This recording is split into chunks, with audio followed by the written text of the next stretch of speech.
Hello friends, आप सभी का स्वागत है हमारे इस YouTube channel SSC exam preparation में। अभी एसएससी सीजीएल ने 2017 के लिए जो वैकेंसी है उससे अपडेट किया है, वो वही मैं आप तक पहुंचा रहा हूं कि कितनी वैकेंसी है और किन पोस्टों के लिए कितनी वैकेंसी है। और भी हम बात करेंगे कि किन पोस्टों में वैकेंसी बढ़ने के चांसेस सबसे ज़्यादा हैं और अप्रॉक्स वैकेंसी कितनी रहने वाली है, टोटल वैकेंसी कितनी रहने वाली है। तो अभी तक की इन्फॉर्मेशन के अनुसार एसएससी ने जो नोटिफिकेशन जारी किया है, जो नोटिस अभी जारी किया है, उसके अनुसार 4733 वैकेंसी ही रहने वाली है। लेकिन ऐसा है नहीं, आपको परेशान होने की ज़रूरत नहीं है। एसएससी इस वैकेंसी को और भी इंक्रीज़ करेगी, ज़रूर करेगी। तो हम बात करते हैं कि कैसे उन्होंने 4733 वैकेंसी को ही जोड़ा है और आगे कैसे हम बात कर सकते हैं, सोच सकते हैं कि वैकेंसी बढ़ेगी और किस पोस्ट में आपके ज़्यादा चांसेस हैं।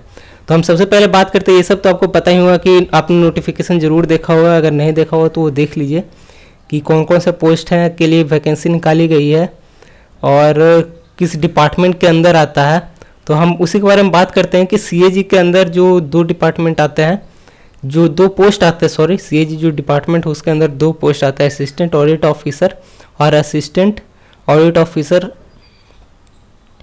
एक्चुअली दोनों एक ही दे दिया है, लेकिन कोई बात नहीं। एक में 600 है और एक में 100 वैकेंसी है। टोटल वैकेंसी की बात करो, इसी तरह से आप रिजर्वेशन को कैलकुलेट कर लीजिए कि रिजर्वेशन वाइज कितनी वैकेंसी होगी। और डीओपीटी में सीएसएस के लिए असिस्टेंट सेक्शन ऑफिसर की वैकेंसी यहाँ पर 0 दिखाई गई है, जो कि चांसेस है काफ़ी बढ़ने के। ये 0 होते नहीं है, अगर 0 होते तो एसएससी निकालती नहीं। इंटेलिजेंस ब्यूरो के 51 वैकेंसी दिए गए हैं। मिनिस्ट्री ऑफ रेलवे के 32 वैकेंसी दिए गए हैं।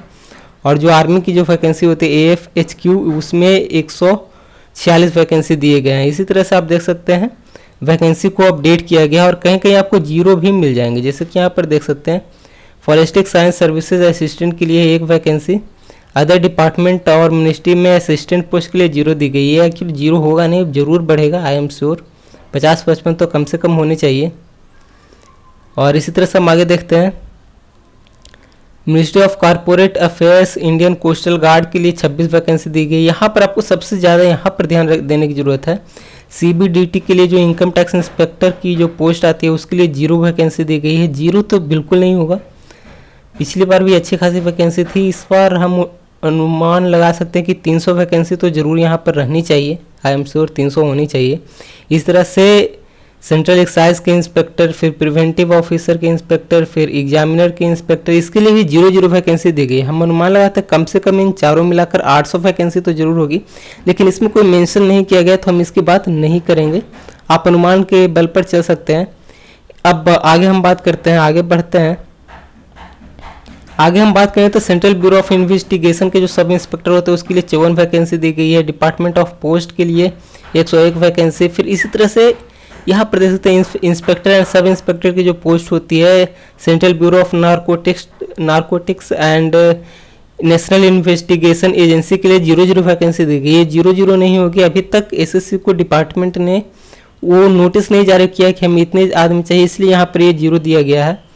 फिर इसी तरह से जूनियर स्टैटिकल अफेयर ऑफिसर के लिए, जिसके लिए आपको स्टैटिक्स का एक अलग सा पेपर फिल करना पड़ता है, देना पड़ता है, उसमें 50 वैकेंसी दी गई है। फिर CAG junior accountant 2800 grade pay के लिए भी 500 वैकेंसी दी गई। इसी तरह से आप टोटल इन सारे को जोड़ेंगे ABCD की, तो अभी तक जो भी पोस्ट की बात हुई है उसमें 3805 वैकेंसी है। हम आगे देखते हैं, आगे और भी कुछ पोस्ट है उसके बारे में हम बात करेंगे। आगे जो पोस्ट है सेंट्रल एडमिनिस्ट्रेटिव ट्रिब्यूनल के लिए 9 वैकेंसी। फिर इसी तरह से कुछ और इलेक्शन कमीशन में जो असिस्टेंट चाहिए उनके लिए सारे कुछ मिला करके यहाँ पर देख सकते हैं 19 वैकेंसी। आप इसे अच्छे से पढ़ लें क्या है क्या नहीं है। ये वीडियो मैं शॉर्ट में बना रहा हूँ, इसलिए सारा कुछ मैं डिस्कस नहीं कर सकता। मेरे को बस आपको एक नोटिस करनी थी कि आप इतनी वैकेंसी के लिए पोस्ट निकाली गई है। फिर ग्रुप ऑफ पोस्ट बी के लिए अब देखें पोस्ट कोड आई है। असिस्टेंट के लिए, डिपार्टमेंट ऑफ असिस्टेंट के लिए यहाँ पर 114 वैकेंसी टोटल दी गई है। इस तरह से मिनिस्ट्री ऑफ कॉर्पोरेट अफेयर्स और कोस्टल गार्ड के लिए 26 वैकेंसी टोटल जोड़कर दी गई है। आगे हम बात करते हैं कंट्रोलर जनरल ऑफ ऑडिट के लिए, जो जूनियर अकाउंटेंट 2800 ग्रेड पे के लिए 250 वैकेंसी। मिनिस्ट्री ऑफ कम्युनिकेशन के लिए 292 वैकेंसी। ये टोटल मिलाकर हो जाता है 542 वैकेंसी। आगे हम बढ़ते हैं पोस्ट कोड वाई के लिए अपर डिवीजन क्लर्क के बारे में हम बात करते हैं। इसके लिए टोटल मिलाकर के जितने भी अपर डिवीजन क्लर्क उनके लिए 227 वैकेंसी रखी गई है। तो आप सारे को यहाँ पर 227, फिर यहाँ पर 227, 542 और 26 और 114, फिर 3805 को अगर आप सम करोगे तो आ जाएगा 4733 वैकेंसी, यानी कि टोटल अभी तक जो इन्फॉर्मेशन उसके अनुसार 4733 वैकेंसी है।